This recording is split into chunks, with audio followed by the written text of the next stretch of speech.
یہ لکھا ہوتا ہے کہ جناب جب خاتم النبیین سیدنا محمد مصطفیٰ صلی اللہ علیہ وآلہ وسلم کا وصال مبارک ہو چکا ہے تو پھر آپ ان کی ولادت کیوں سناتے ہو؟ یہ عجیب سی ایک پوسٹ ہے اور عجیب سا اس میں فلسفہ اور منطق جاڑنے کی کوشش کی گئی ہے۔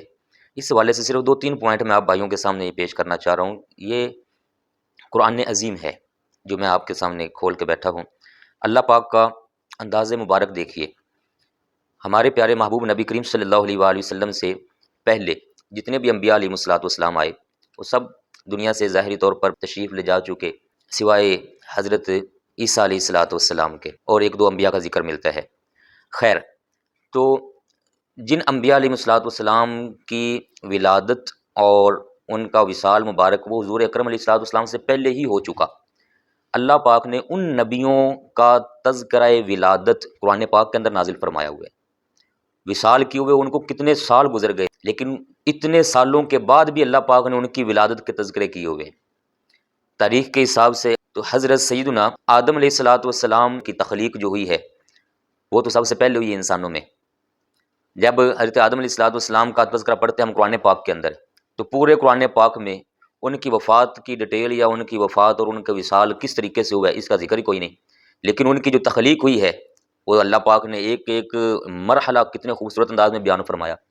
اگر وفات وصال کے بعد پیدائش سنانا ناجائز اور منع اور حرام ہے نعوذ باللہ، تو یہ قرآن پاک کے اندر پھر کیا لکھا ہوا ہے؟ آگے حضرت سیدنا ابراہیم خلیل اللہ علیہ الصلوۃ والسلام کو اللہ پاک نے بیٹے عطا فرمائے، حضرت اسماعیل علیہ الصلوۃ والسلام، حضرت اسحاق علیہ الصلوۃ والسلام۔ کیا ان دونوں انبیاء علیہ الصلوۃ والسلام کا وصال ہو نہ گیا تھا؟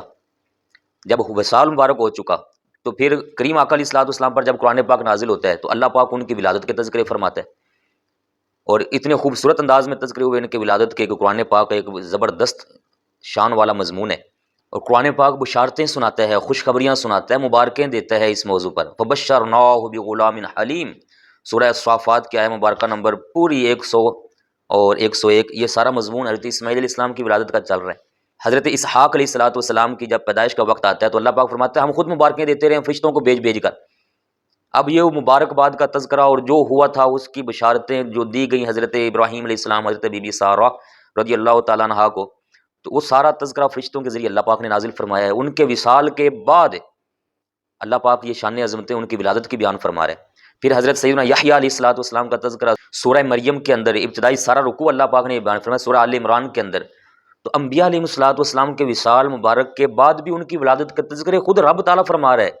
پھر حضرت سیدنا عیسیٰ کلیم اللہ علیہ الصلوۃ والسلام کا تذکرہ ملتا ہے، اگرچہ وہ ابھی تک حیات ہیں لیکن ان کی ولادت کے تذکرے اللہ پاک نے واضح طور پر فرمائے ہوئے ہیں۔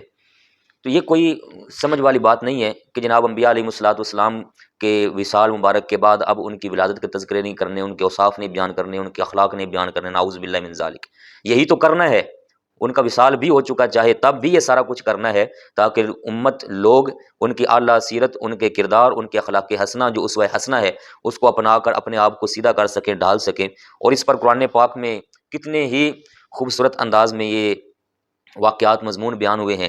حضرت موسیٰ علیہ الصلوۃ والسلام کی وفات کے بعد بھی، وصال کے بعد بھی اللہ پاک نے فرمایا کہ وہ کیسے چلتے تھے، انہوں نے معجزات کیسے دکھائے، وہ فرعون کے پاس کیسے تشریف لے کر گئے، فرعون کے ساتھ کیا ہوا، پھر ان کے ساتھ جو ان کے بھائی مل گئے انہوں نے کیا کیا۔ یہ سارے واقعات ان کے وصال کے بعد قرآن پاک کے اندر اللہ پاک نے نازل فرمائے ہوئے ہیں۔ سارے انبیاء علیہ السلام کا یہی معاملہ ہے۔ میرے پیارے بھائی، اس میں اب وضاحت یہ ہے کہ یہ کوئی ہرگز کسی قسم کا کوئی شرعی ضابطہ نہیں ہے کہ جناب وفات کے بعد ان کے تذکرے نہ کرو، بلکہ اسلام تو ہمیں یہ درس دیتا ہے کہ وصال کے بعد بھی اوصاف حمیدہ، اچھی باتیں وہ لازمی کرنی چاہیے تاکہ لوگوں کو اویئرنس ہو اور لوگ سچی سچی جو سیرت طیبہ ہے اس کو اپنا کر اپنی آخرت سنوار سکیں۔ اس لیے یہ اعتراض کرنے کی بجائے کہ جناب میلاد نہ مناؤ، ولادت کا تذکرہ نہ کرو یا محفلیں نہ کرو، یہ کرنے کی بجائے جو کام کرنے کا ہے وہ کام کریں۔ وہ کام یہ ہے کرنے کا کہ حضور اکرم صلی اللہ علیہ وآلہ وسلم کی پاک سیرت، پاک اخلاق، آپ کے اوصاف، آپ کی عظمت، آپ کے شانیں، آپ کے معجزات وہ خوب بیان کیے جائیں تاکہ لوگ جو آپ صلی اللہ علیہ وآلہ وسلم سے دور ہوتے جا رہے ہیں ان کو اویئرنس ملے اور ان کو شوق ذوق کے ساتھ واپسی ہو اور پھر سے سچی غلامی میں آ کر اپنی آخرت سنوار سکیں۔ یہ کام اصل میں کرنے کا ہے جو کہ الحمدللہ اہل سنت و جماعت بڑے دھڑلے سے کرتے ہیں، اس کو مزید پروموٹ کرنا چاہیے۔ اللہ پاک انشاءاللہ یقینی محبت کے ساتھ کامیابیاں بھی عطا فرمائے گا۔